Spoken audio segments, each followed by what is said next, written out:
Hello and welcome again to our series on this channel called Stress and Burnout at Work. Everybody, hello again. This is Will Humphreys. As always here, helping you increase your income, impact, and freedom. And if you're new to the channel, please consider crushing that subscribe button on the right.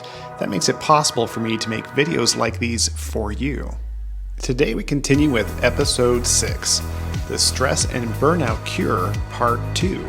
If you happen to miss part 1, you can click in the upper right hand corner and it will take you right to that video.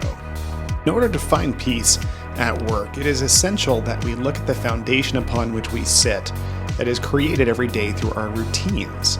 And so we already talked in the previous video about body, mind, and heart.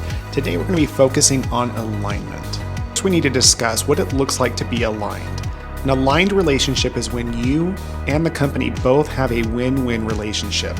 Whenever anything else gets in the way of that and one of the parties lose, you are no longer aligned. So to start, we're going to ask some hard questions to determine if you are truly aligned with your company at its core. So the first question I need to ask is, do you agree with the purpose, values, and vision of the company? Those items are the foundation, and if you do not agree with those, that is an important factor to look at. Question number 2, do you believe the company you work for is working to grow and become better? No company is perfect. The difference is if we can feel that they are constantly trying to improve. If the answer to those questions is no, then you are only left with 3 choices.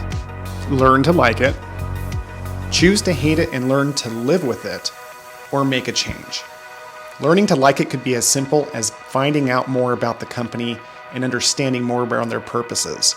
Making a change could be resigning. It could also mean that you look to influence the company by going into leadership and being the change that you want to see in your company. If you answered yes to those difficult questions, then it's time to take a closer look. Oftentimes it's being overworked. And like we discussed in a previous video, the 3 major sources of being overworked is a lack of training, being undervalued, or having a lack of time. And so as you look at curing being overworked, the first thing to consider is to define what does align for you and what you need. Most people simply don't know what they need in order to be in alignment. So get really clear if you need more training, better compensation, different types of praises or hours, and be objective in this measurement. Look at the who, what, when, where of what would be an aligned relationship with the company. Then number 2, have the courage to have the difficult conversation to create whatever outcome works for you and the company. Remember, you're creating a win-win relationship.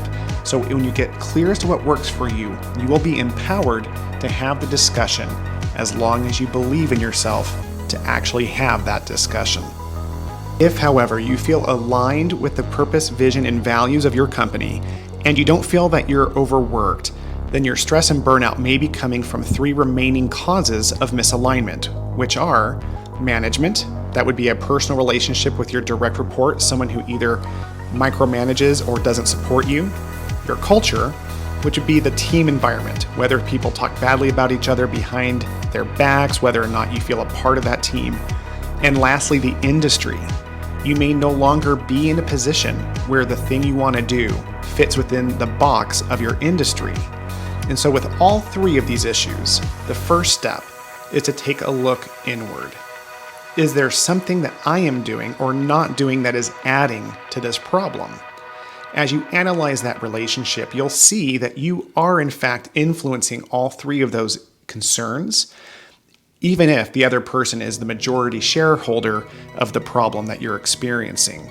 With that type of clarity, then it's important to define what it is that you want in the relationship, whether that's with your manager, your team culture, or the industry.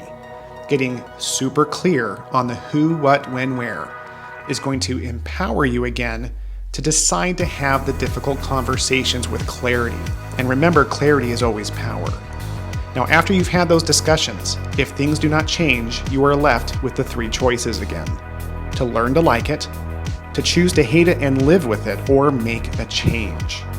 And so whatever you choose to do, remember that you are powerful, that you are only as great as you tolerate. And remember, more than anything, there is always hope. Guys, it has been an absolute privilege to be able to share this series with you. I leave you with a question that I'd like for you to answer in the comments below, which is, how else do you manage stress and burnout? If you like this video, please consider hitting like and subscribe. Thank you again. Until next time.